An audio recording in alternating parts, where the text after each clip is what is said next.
Welcome or welcome back to Wide Gaming for some more survival. Today we are talking about something brand new to the channel, and that is Island Paradise. This is a open world survival game that is a little bit different to the games we normally cover. There is no zombies, not really any combat at all, and this is focused primarily around the building aspects of a survival game. So building a home, starting afresh, and building the foundations of a town that you want to see grow. And I absolutely love how this has been done. Now this is Island Paradise, developed and published by GSG. Now before we jump into it, make sure you subscribe to the channel, drop a like on the video, and check the link tree down below for daily content on all of the social media channels and pages that we've got. Now today we're going to be looking at Island Paradise, which is developed and published by Gold Star Games. Massive shout out to the guys there for sending me a key, I really appreciate it. And I've sunk a couple of hours into the game, and actually did not think I would enjoy it as much as I did. It is really easy to get along with. This game is it's an extremely relaxed game. I don't know if anybody remembers the game that we covered a while back called Retreat to Enon. Now that was a relaxed game that focused a lot on meditation. This one is even more relaxed than that. There is almost no threats whatsoever other than food, drink. That is it.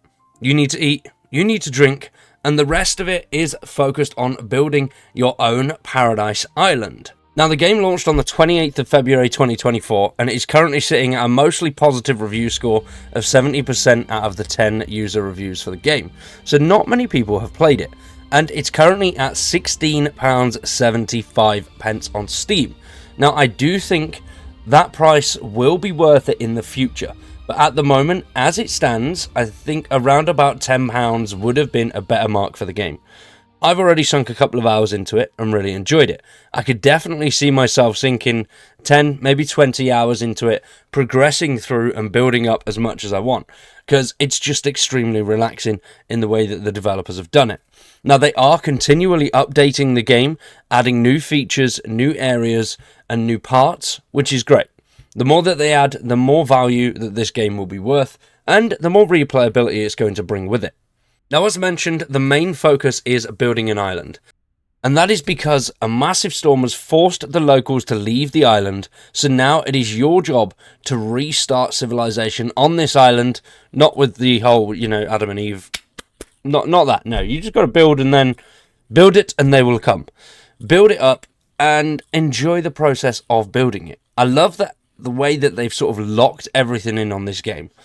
It's really simple to build and create an absolutely awesome piece of work that you like. There's loads of pre-built structures that are dotted around, so you can build things into them and make things look really smart. The crafting is extremely simplistic. It's so easy to get along with. It took me about 10 seconds to figure it out. It's extremely user-friendly and so relaxing. There's a lot that you can build, and I'm assuming there's a lot more that you can build towards the end of the game as well. Obviously, I'm only a couple of hours in, and the stuff that I got my hands on, really enjoyed it. You can build rope bridges, actual road bridges, loads and loads of stuff. And when it comes to the bridges, they're a key part of the game, because that is how you actually progress through the game. The game is locked on islands. There's many islands dotted around, and as soon as you spawn in, you will notice that you can't actually leave the island that you're on. You can't go into the water. It's not completely open world free roam. You will need to build your path to the next island. Now these are set up sort of for you. So the first one you'll come across is a rope bridge, and you will have to build the connecting pieces to get across to get onto the next island, where you'll find traders and a few other little bits and bobs that have been left behind by the community that was there before the storm. And as you progress through, you'll be able to trade items to traders to earn certain bits, such as bronze happiness, silver happiness. I don't know why they're called that. They're not called coins, they're called happiness, which is strange.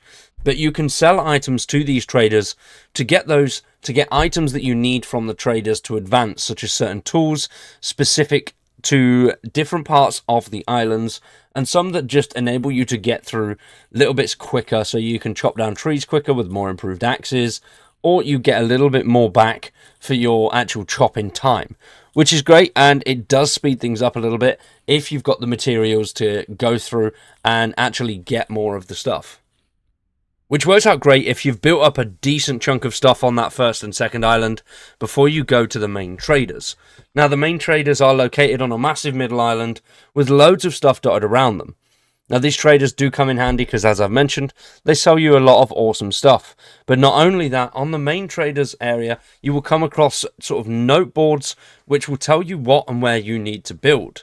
Overall, I found the game really easy to get along with. When it came to performance was absolutely brilliant. I had a few stutters as I started to come in, a few frame rate drops, but after that, leveled out, everything worked perfectly fine.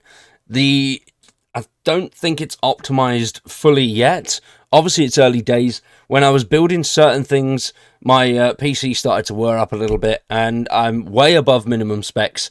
So it still worked. Everything was fine. Didn't have any issues whatsoever, other than obviously a couple of frame rate drops as mentioned. Graphics wise, looks good for what it is. It's an early access title, indie developer, so you're not going to expect, the full shebang looking like next gen graphics. For what it is, I think it looks really, really good. Reminds me, it's a little bit of Survive the Nights-ish when it comes to the graphics. Audio, fine. Other than when you're hitting trees, chopping stuff, there's no audio cues there, so it does feel a little bit disconnected when you're doing that. But overall, really, really fun to play. I actually enjoyed it. As mentioned, I do think the price of $16.75 is a little bit steep.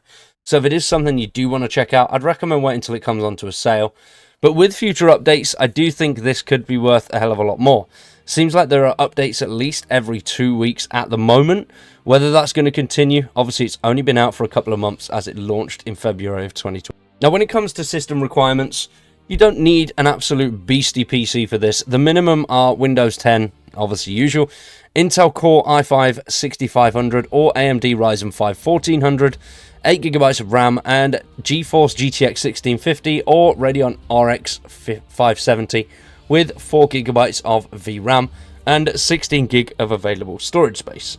Now, recommended specs are Windows 10 and 11, Intel Core i7 9700K or Ryzen 7 3700, 16GB of RAM or a GeForce RTX 2070 Super or AMD RX 5700 XT, and still that 16GB of storage space. So recommended, you do need a averagely built system. I wouldn't say top end, but at least a decent one. I've got the 6900 XT, and I can't remember what CPU it is, but like I say, running pretty fine. Did have a few little blips here and there when I was building certain things, but nothing major at all. No crashes, and like I said at the start, it was very easy to get along with, enjoyable to play, and I'm definitely going to be putting in a little bit more time into it and seeing how far I can get through the islands. Now, we are going to wrap that one up there, but before we go, make sure you subscribe to the channel, drop a like on the video, and check the link tree down in the description below. I'm trying to boost our TikTok account to get to at least 100 followers. I want to do a little bit more with the short form content, as you may have noticed on the channel. Massively appreciate the support for that. Although sending my YouTube analytics a little bit nuts. It looks like I've got tons of views, but no watch times. It's a little bit confusing at first. But really, really enjoying the support from that. Same as on the TikTok channel. So if you do enjoy short form content, definitely recommend checking all that stuff out. And if you want to see some Bethesda stuff, check out our other channel as well, The Space Cowboy. All of the links are in the description down below. I've been Wired, you've been awesome. Thank you for watching, and we'll see you in the next one.